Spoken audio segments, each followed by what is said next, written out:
Hallelujah. Amen. Today is the day, andito po tayong lahat, that the Lord has made. Amen. Today is the day that the Lord has made.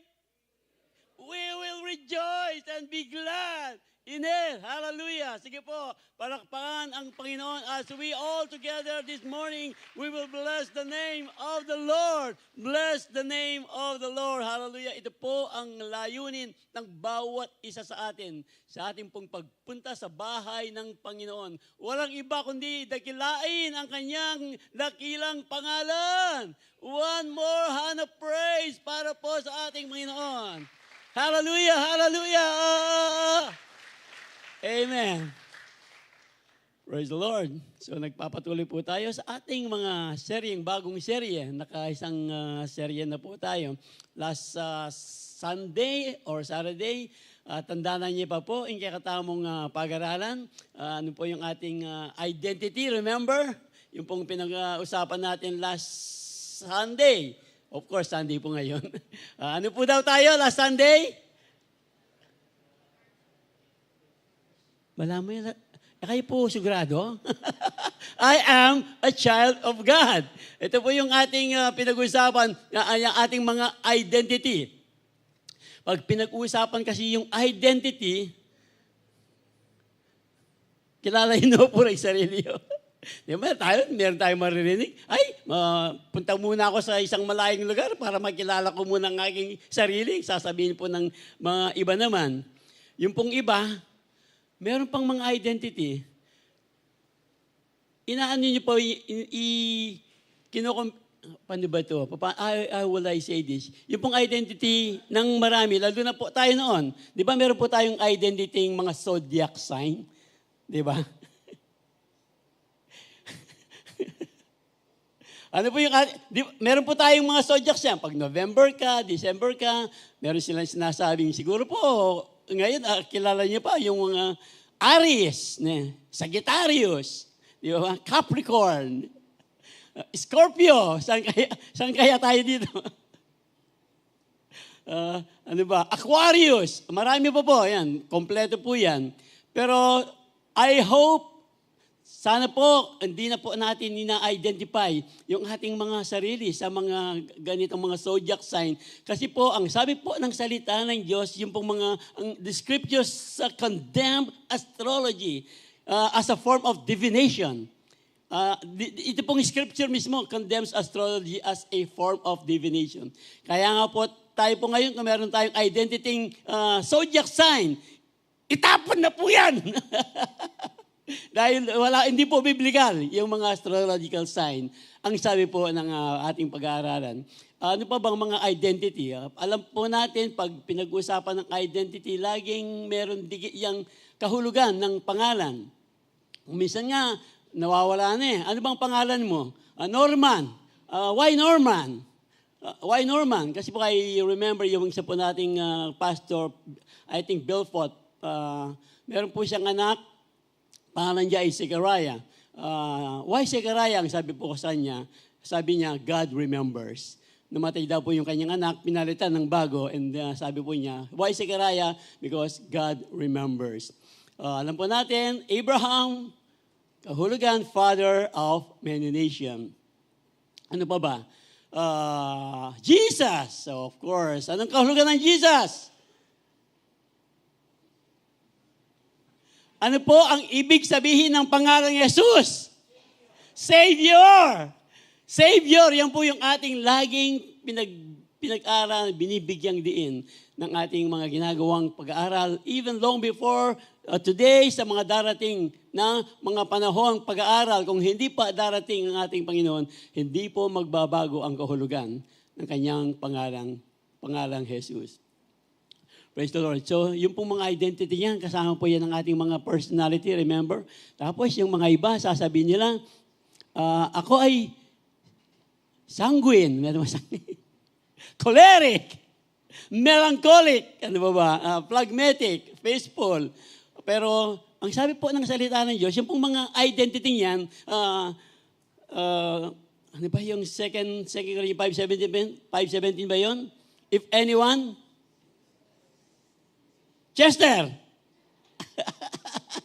May blank way. If anyone is in Christ, he is a new creation. The old has gone, the new has come. Ito na po tayo ngayon. Bagong-bagong na ang ating identity. I am a child of God.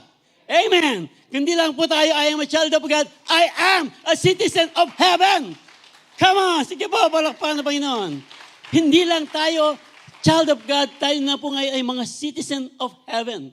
Ito po yung ating bagong pag-aaralan ngayon pong umagang ito. Praise the Lord. But we are citizens of heaven, where the Lord Jesus Christ lives. And we are eagerly waiting for Him to return as our Savior. Salamat po. Nakilang Diyos, muli sa umagang ito sa isang maikling pag-aaral ng iyong mga salita. Aming dalangin, patuloy, mapuno ang sanktuaryong ito ng iyong presensya, ng iyong kapangyarihan, kasama po ng bawat mananampalataya, bawat puso, bawat kabuuan po ng nasa amin ngayon na kami po'y mapuno ng iyong kapangyarihan, ng iyong pag-ibig, ng iyong presensya sa gagawin naming pag-aaral ngayong umagang ito.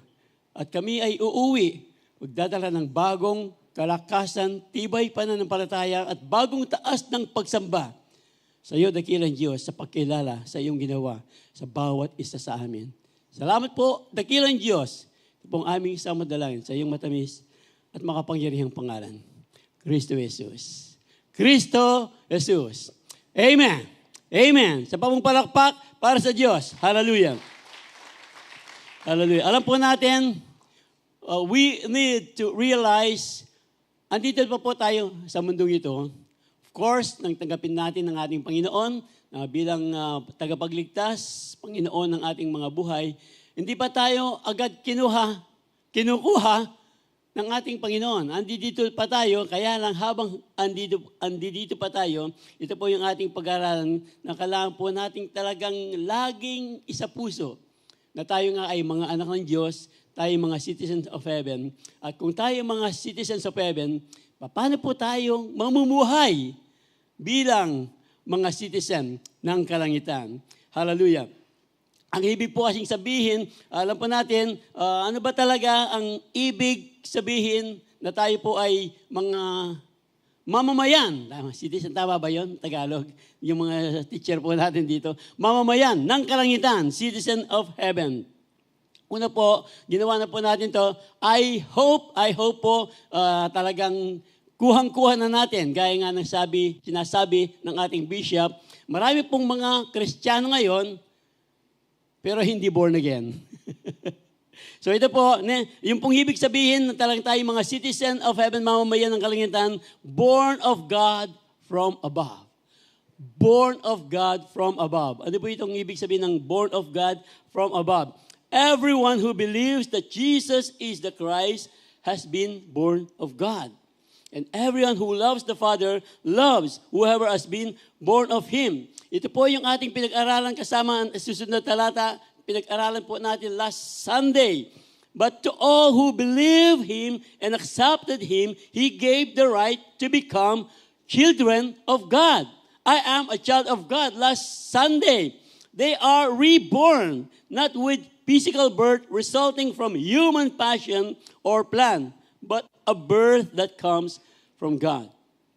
So kung tayo po ay tatanungin, lagi po naming idinidiin ito, yung pong nag-aaral ng Discovery Education Program, yung pong ating soteriology, the biblical foundation, soteriology, ano pong ating definition ng ating soteriology, yung pong nag-aral na, sige po, ako na lang sumagot.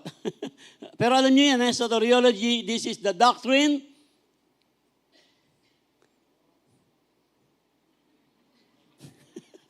the doctrine of salvation. Samahan niyo po kami sa susunod na July, yung hindi pa po nag-aral ng Discovery Education Program, yung pong ating biblical foundation. Pag nag-aral po natin, yung pong soteriology, the doctrine of salvation, ito po ang ibig sabihin. Kaya nga pag tinanong po tayo, pag tinanong kayo, Ano ka? Kasi po ang sinasabi ng mga iba, anong religion mo? Di ba pag tayo, pwede ba kitang ipag-pray? Agad nilang sasabihin, ano bang religion mo? Born again ka ba? Akala po ng marami, kahit mga mananampalataya kung minsan, ang born again ay religion. Sino po ang naniniwala na ang born again ay religion? Ay, salamat po, Ginoo. Alam, miktas ka. Alam po natin yung born again, kaya nga po, kung tatanungin po tayo, so okay, sige, sabihin na lang, born again, ano ba talaga ang ibig sabihin ng born again? Talaga ba tayong born again na? Kristiyano na, talagang Kristiyanong born again, pag meron pong nagtanong sa atin, ano po ang ating isasagot?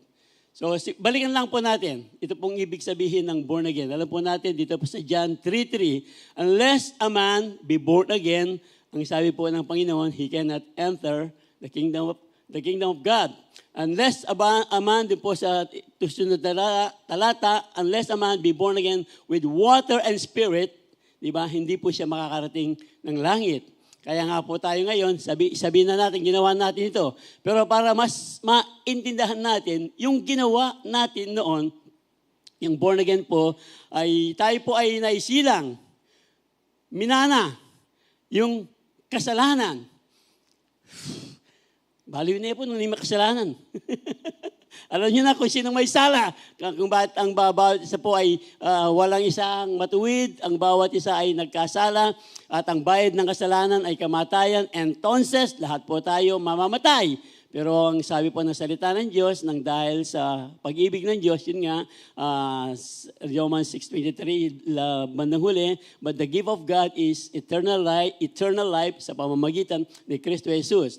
So yung pong born again, balikan natin yung John, unless a man be born again with water and spirit. Naisilang po tayo sa espiritong laman na makasalanan. Espiritong laman na makasalanan. At kailangan po itong may silang muli sa espiritu ng Diyos. Sa espiritu ng Diyos. Ito po, a man be born again. So, kaya nga, di ba, sabi po ni Stephen Lawson, if you are born once, you will die twice. Remember, pinag-aralan natin long before, if you are born once, you will die twice. Mamamatay yung physical, mamamatay yung spiritual. Kalawang kamatayan. If you are born twice, ito po yun. If you are born twice, naisilang po tayo sa laman, born twice, at maisilang po sa Espiritu ng Diyos, ito po, we will only die once. Mamamatay lang po yung physical na katawan. Nakakasunod po. Praise the Lord. Hallelujah. Kaya nga po ito, naisilang po tayo sa Espiritu makasalanan. Kailangan pong maisilang muli sa Espiritu ng Diyos. Para po, I am a child of God. At masasabi po natin ngayon, I am a citizen of heaven. Amen. So I believe talagang kuhang-kuna po natin yung ating pong talagang pinaniwalang we are born again. At sinabi nga, di ba, yung sa kasal daw, pag nilalagay yung mga religion natin sa mga documents, hindi na po natin nilalagay ngayon. Anong religion mo? Born again. Hindi na po. Christian, evangelical. Bahala mo mag-Bible study tayo eh. Praise the Lord. So gusto lang po natin bigyan din. Ito po yung ating pinag-aral na born of God from above. Naisiling na po tayo ngayon sa Espiritu ng Diyos. Kaya nga po, meron po tayong katiyakan na makakapunta na po tayo doon sa pangako ng Diyos na kalangitan. Amen. Balaan po kayo excited. Amen. Praise the Lord. Yan naman po talaga ang ating gustong puntahan. Bakit pa tayo andito ngayon? Dahil nag-aaral po tayo para mas tumindi po yung ating pagtitiwala sa mga salita ng ating dakilang Diyos. Very truly I tell to you, ito po siya sinabi natin kanina, unless they are born again. For you have been born again, ito po yung matindi. You have been born again, ang sabi po ng Peter, 1 Peter, not of perishable seed, but of imperishable through the living and enduring Word of God. Yung mga salita lamang po ng Diyos. Sino po ang salita ng Diyos? In the beginning was the Word, and the Word was with God, and the Word was God. Kristo Jesus po ang ating pinag-uusapan na talagang ang word ay living word. Kaya nga po kung living word, yung nasa atin na po ngayon, makikita po yung living word sa ating pong mga buhay, araw-araw, saan man po tayo pumaparoon. Makikita po talaga na buhay ang Diyos. Talaga pong sinisikap natin na laging maging 100. Ayaw po natin maging 74. Ito po yung living word. Remember po yung 100, yung perfect, saka sa bagsak, 74. Kaya nga po naging parang lagi po natin inaala, wow, ayaw kong bumagsak ngayon. Ayaw kong maubos ang aking pasensya ngayon. Kailangan maka 100 ako ngayon. Lalo na sa mga eskwela. Di ba gusto ng mga bata, gusto maka-perfect sa eskwela. Yung mga tinuturan niyo, no? Mali! Chester! Ay, medyo kakain niya po. Ano ba yun? Mamandar ni. Praise the Lord. Kami man itong. Wati Chester nga siya, apa magtiripang kong yan eh. Praise the Lord. Yung pong, di ba, yung pong seed ay ang salita ng Diyos. Pag ang buto, itinanim mo yan, patay, ano pong mangyayari pag nagtanim ka ng butong patay? Kahit ano pong gawin mo, hindi tutubo yan. Pero yung pong butong na itanim sa ating mga puso, buhay na salita ng Diyos. Kaya nga po't makikita sa atin, ayan po natin, ipakita natin talagang buhay na buhay na buhay. Ang salita ng Diyos sa ating mga pamumuhay, araw-araw. Amen. Sige po. Hallelujah.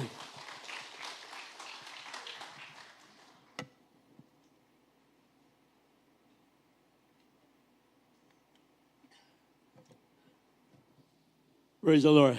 Tuloy po natin. If you know that He is righteous, ito po yung ating sinasabi. You may be sure that everyone who practices righteousness, tayo po, talaga pong andito na yung buhay na salita ng Diyos na itanim sa ating mga puso. Lagi po nating ipapakita, we will practice over and over again yung pong katuwiran ng ating pamumuhay, yung pong katuwiran ng salita ng Diyos sa ating mga pamumuhay. Amen. So alam naman natin, pag righteous, kaya nga sabi ng salita ng Diyos dun sa James 5:16, the prayer of a righteous man is powerful and effective because a righteous man will never pray na hindi maganda. A righteous man will always pray a righteous prayer. Kaya nga, righteous man. So we will always pray a righteous prayer and that prayer will always be powerful and effective. Ang sabi po ng salita ng Diyos, James 5:17. So no one is born of God makes a practice of sinning. God's seed abides in him, and he cannot keep on sinning. So, tayo po ngayon, talaga, we will no longer keep on sinning. Hindi nga keep eh. Pag you are keep on sinning, ibig sabihin, if you are keep on sinning, meron ka nang ginagawang kasalanan. Dinadagdagan mo pa lalo. Yung pong sinasabing keep on sinning. Pero when we are truly born again, yung pong talagang buhay, na anuman niyang buhay na dati, tinalikuran na po natin yan. 180 degrees. Amen. Praise the Lord. Yan po yung ibig sabihin ng ating pinag-aaralan. Kaya nga po, a citizen of heaven who has been born again will not be imprisoned by sin again and will live righteously for Christ. Amen. So kayo po, ang ating mga kapitbahay, mga kakilalang nakakakita sa atin, talagang pag tinitignan po tayo, just do the math. Makikita po kaya ang katuwiran, ang buhay na nabuto sa ating mga buhay. Amen. Hallelujah. At hindi lang po yun, talagang born again, ngayon po, yung pong butong na itanim sa atin, na ipagkikita po yan, lagi, hindi lang kahapon, ngayon, maging bukas po, lagi pong inaasahan ng ating dakilang Diyos, ang buhay na may katuwiran. Dahil po, hindi lang yun, kasi po, kailangan po talagang maipakita ang katuwiran niyan. Alam po kasi natin, temporary lang ang buhay dito. Sige po, mabuhay na kayo ng 150. Siya kayo po, 150. At kayo pa kaya, meron pa kaya tayong mga kaibigan nun? Meron pa tayo, yung siguro mga kakilala natin, wala na, pero hindi, over naman yung 150. Ang ibig ko lang po sabihin, kahit po umabot ka ng 150, mamamatay at mamamatay pa rin ang buhay nito. Kasi nga, temporary lang po ang buhay dito sa lupa. Temporary lang talaga. What does it mean to be a citizen of heaven? Ibig sabihin po, life here on earth is temporary. It's just temporary. Kaya tanggapin po natin na talagang yung realidad ng buhay na maigsi lang. Life is short, death is sure. Kahit gaano pa kahaba yan. Sabi nga ng salita ng Diyos na Psalms 90:10, ngayon daw po, 70 to 80 na lang. Pag lumampas ka ng 70, marami ka ng bonus. Ni Attorney, sobra-sobra ng bonus na. Mahigit 80 na po si Attorney. Tama ba, Attorney? Oy, sorry po. Pero okay naman. Kasi nga, long life Di ba po, Attorney? Yung pangako ng Diyos. Long life. Pag binigyan ka ng over 70, 80, sabi nga ng Psalms 70, 90, 10, pag pag umabot ka ng 80 plus, sobrang bonus na yun. Hindi ba mabuti ang Diyos? Sabi nga ng Psalms 91, with long life will I satisfy Him. I will show Him my salvation. With long life, I will satisfy Him. Long life na. Praise the Lord. Kaya lang, pag long life, ayan, si Atty. po, kung di lang nung pandemic, talagang naapektuhan sa kaupo, sinobraya po lukluk. Pero malakas pa. Sabi po kasi ng may iba, gusto ko naman yung long life, pero kung long life, nakahiga lang ako, naka-bedridden lang ako, ayaw ko na. Bisa ko kung kanyan. Pero ang Panginoon po, pag siya po'y nangako, long life talaga, malakas, mahabang buhay, ang pangako ng Diyos sa atin. Temporary lang po. 70 years are given. Ito po yung sinasabi. Some even live 80. But even the best years are filled with pain and trouble. Soon they disappear and we fly away. So sabi nga, kahit 80, 90, 100 pa yan, maiksi pa rin yan kumpara po sa pangako ng Diyos. Na wala pa yung nakatiting sa pangako ng Diyos na buhay na walang hanggan. Amen! Kaya nga ba, kapit lang. Huwag na po tayong bibitaw bilang mga child of God, bilang mga mamamayan ng kalangitan. Ang hallelujah. Kaya nga, teach us, habang andito po tayo, ayaw po nating laging magsalita ang Diyos sa atin. Teach us to number our days para po maging maalam tayo, maging hindi po mautak. Wise. Iba kasi yung wise at wais. Yung wais po, ng Google lang yan. Wise, maalam, wisdom. Wisdom po ang ibig po sabihin natin dito. Kaya nga, show me, Lord, my life ends and the number of my days. Let me know how fleeting my life is. Fleeting, ibig sabihin, sandali lang. Para lang ang sabi po ng salita ng Diyos, ang buhay daw dito para lang daw hamog. Para lang daw hamog. Life is like a breath. Kahit po ang James 5:16. James 4:13-17 po. James 4:13. Ayan. Now, kayo, na nagsasabi, bukas, punta ako dun sa lugar, magnenegosyo ako at kikita ako and make money.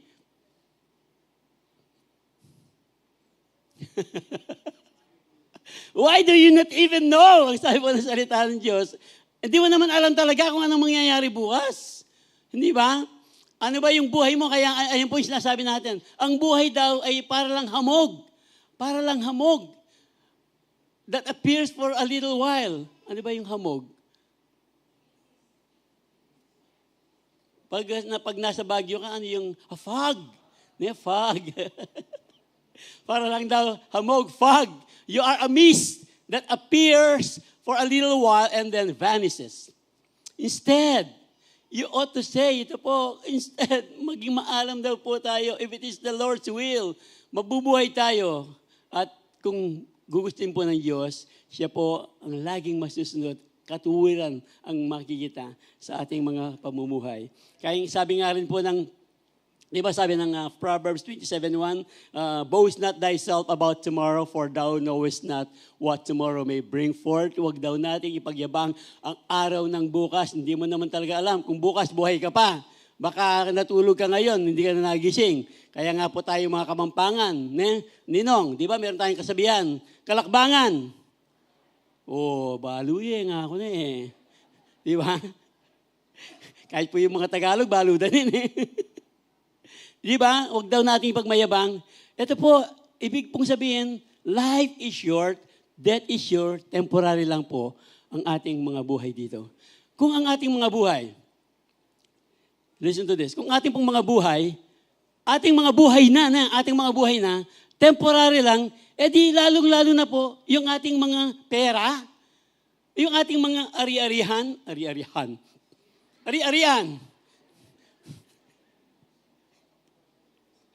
mga wala tatamong kapambangan na yung minsan. Yung pong mga yaman, mga possession, kapangyarihan. Kung ang buhay po'y temporary, edi lalo na po ang mga ito. Kaya nga po, ang sulat po ni Charles Swindoll, doon po sa siyang akalat niya, if for me to live is money, to die is to leave it all behind. If for me to live is fame, kasikatan, to die is to be quickly forgotten.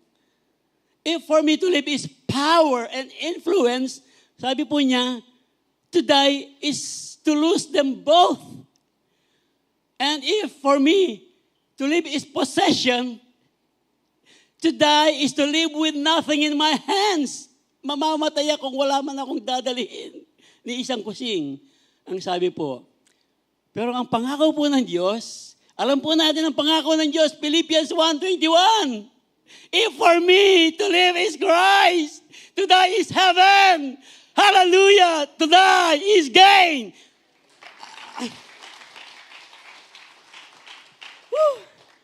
Praise the Lord. As citizens of heaven, gawin na po natin ang will ng ating Panginoon. Let us do the will of God dito po sa lupa. Iwasan na po natin na mapollute po tayo ng mga worldly desires. As citizens of heaven, let us do the will of God here on earth. And let us avoid being polluted by the worldly desires. Ang ating pong kaaway, alam naman natin, hindi po yan titigil. Araw-araw, kumakatok po yan sa ating mga pintuan para po tayo hilahin, ibalik sa tukso, ibalik sa kasalanan. Alam na po natin, di ba, meron pong nagsabi, opportunity only knock once. Tama ba? But the devil will knock on your door day after day after day para po tayo ibalik sa kamundo. Kaya nga po, as citizens of heaven, let us do the will of God here on earth, avoiding being polluted by the worldly desires. Dahil minsan lang po, sabi ka kanina, life is short, death is sure. It is appointed once for man to die. It is appointed once for man to die. Pagkatapos po niyan, judgment. Sabi po ng Hebrews 9:27. Alam po natin yan. So, kung minsan lang tayong mamamatay, so, maging serious na po tayo. Sabi nga ng ating pinag-aralan last month, we are now being on the last hour. So, talaga pong wag na po nating bibitawan. Ito pong pananampalataya. Dahil pagkatapos po ng kamatayan, hahatulan po tayo. Kung tayo nabuhay kay Kristo, if for me to live is Christ, to die is gain. Makikita po natin ang kalingitan. At kung hindi naman, alam naman natin, yun, saan po tayo pupunta? Sa hell, Sheol, yung impyerno po. Kaya nga po yun po ang ating inulit kanina, talagang maging sigurado po tayo talagang born again na po tayo. Yung meron po kailangan gawin ang tao. Kasi, diba, narinig na natin, ang lahat daw, sabi ng mga iba, anak ng Diyos, pero yung tumanggap lamang kay Kristo Jesus bilang Panginoon tagapagligtas, yun lamang po ang mga anak ng Diyos. Yun lamang po ang mga citizens of heaven. Kaya po, I remember one time po, isa pong mangangaral, Professor Marcelo, I don't know if I already told this once, pero ulitin ko lang. Sabi po ni Professor Marcelo, siya po yung nangangaral sa Patay. Meron pong pilosopo, at po kasing meron nga taong pilosopo noon, talagang pinupuntahan po yung mga ganitong pag-aaral. Tapos magtatanong po siya ng talagang tanong na talagang susubukin ang mangangaral. Ang sabi po niya, Pastor, sige po, funeral, laging patungkol sa kalangitan ang pag-usapan dyan. Sabi po nang nagtanong, Pastor, pwede magtanong. Sige, anong dapat kong gawin para pumunta ako ng impyerno? Sabi po niya. Siya kayo po. At pong bisa mangutang makanyan. Siyempre, gusto po natin lahat pumunta ng langit. Pero sabi po niya, sabi po ng pastor, kapatid, wala ka nang dapat gawin. Papunta ka na ron. Meron po tayong dapat gawin para makasigurado po tayo, I am a child of God, I am a citizen of heaven, born again, tanggapin ang ating Panginoong Kristo Jesus bilang Panginoon tagapagligtas. Yun po ang daan, tunay na daan, papuntang kalangitan. Come on!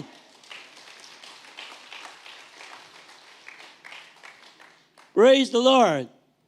Hindi lang po yun, I am a child of God, yung pong talagang born again ka na, tapos citizen of heaven ka pa, yung pong bigay po ng ating Panginoon. Born from above, dito po sa lupa, temporary lang ang buhay. At yung pong pangako ng Diyos, provision is according to the riches of Christ. Wow! Sa kayamanan po ng ating dakilang Kristo Jesus, riches of Christ, provision po, ang pangako po niya sa bawat ng mga anak ng Diyos, sa bawat mamamayan ng kalangitan. At yung pong provision, pag inuusapan po ang provision, and my God shall supply all your need according to His riches, glory in Christ. So alam naman po natin, hindi naman ito laging financial, hindi laging material. Pero siyempre gusto natin kasama yun, di ba? Pero maliban po doon, kung meron kang financial, meron kang material, wala ka naman sa Panginoon. So what shall it profit a man? Mark 8:36, if he gain the whole world and loses his own soul. Wala pong lahat. Kwenta ang mga yan. Pero pag nasa atin po si Kristo, we have everything. The Lord is my shepherd. I have everything. Hallelujah. Praise the Lord. God not only provides our physical needs, kasama po yan, mental, spiritual, ano pa ba? Yung Psalms 91, di ba? Because He loves me. Ang sabi po ng Psalms 91, 14 hanggang 16 ata yun. Because He loves me, says the Lord, I will rescue Him. I will be with Him in trouble. I will protect Him. I will honor Him. I will deliver Him. Ano pa ba? Hindi lang po financial, hindi lang material. Ito po yung pangako ng Diyos. Kapayapaan. Yung pong katahimikan, kagalakan, and everything maliban po sa pangako niyang mga financial at material. Ibibigay po ng Diyos yan, yung mga financial, mga material. Ang sabi nga lang ng salita ng Diyos, seek ye first the kingdom of God. Remember Matthew 6:33? And His righteousness, and all these things shall be added. Wow! Wow! Wow! Sige po, yung wow na palakpak para sa Panginoon.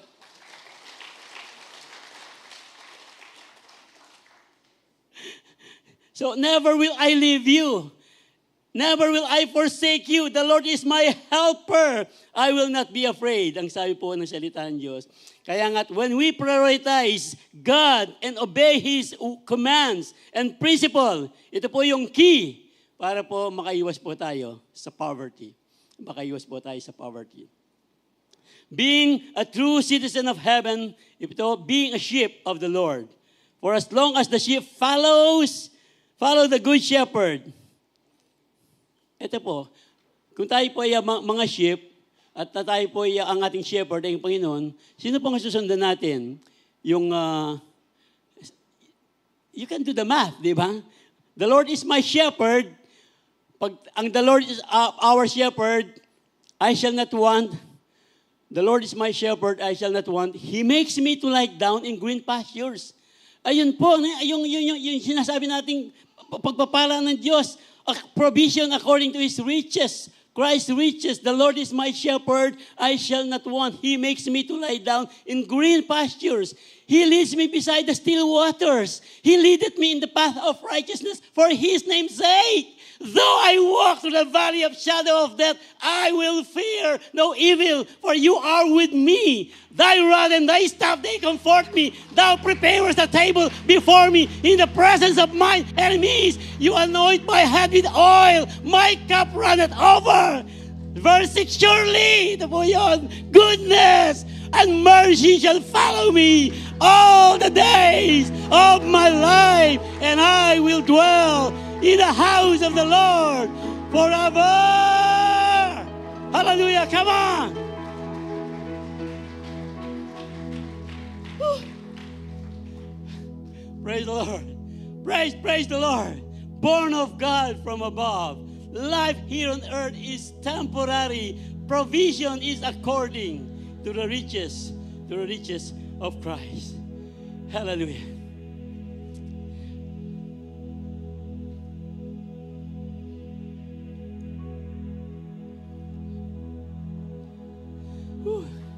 In my Father's house, ito po yun. Huwag mo na po tayong bibitaw.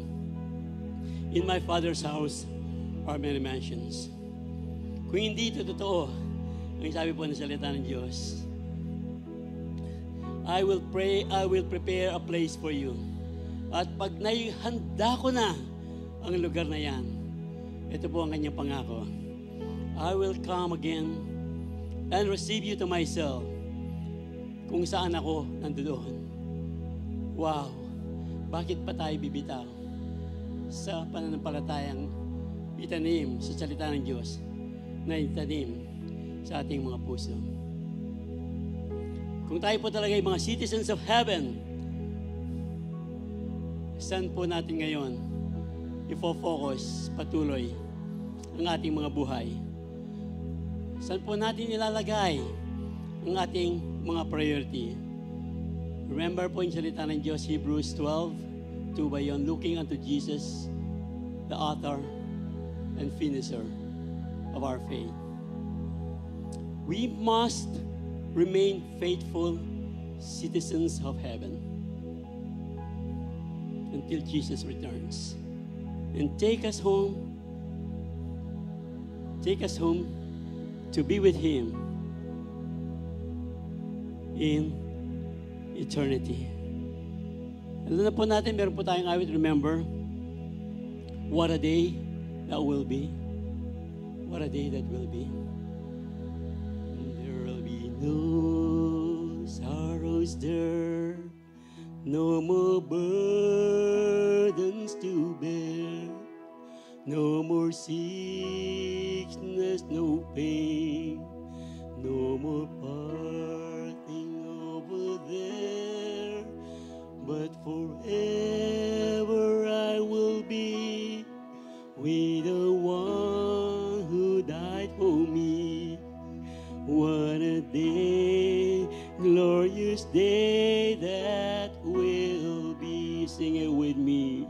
Oh, what a day that will be when my Jesus I shall see, and I look upon His face, the one who saved me by His grace.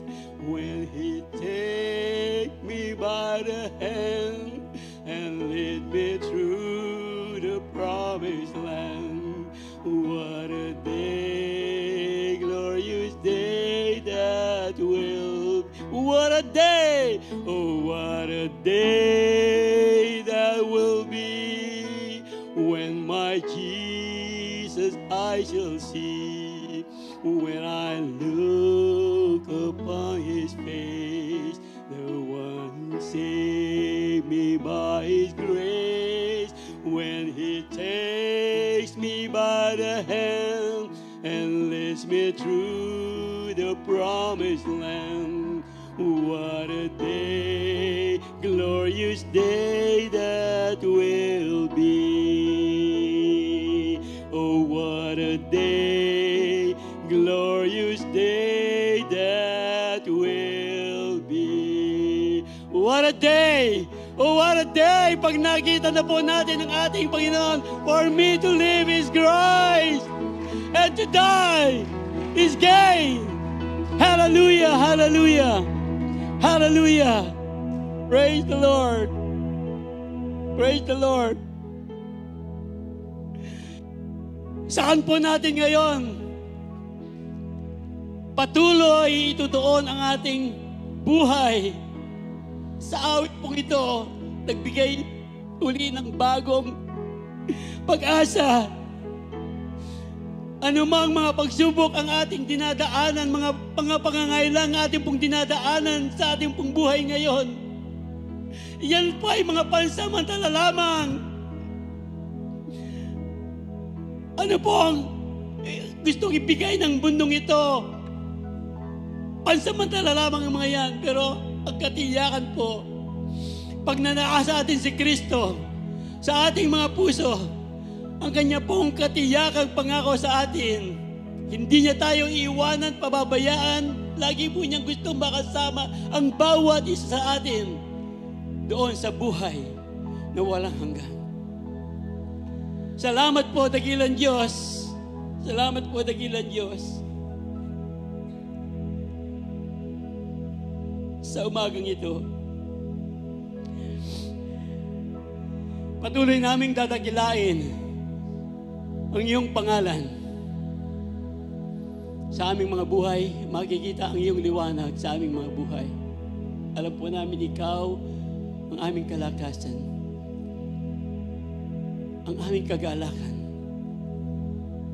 ang tugon sa lahat ng aming mga pangailangan.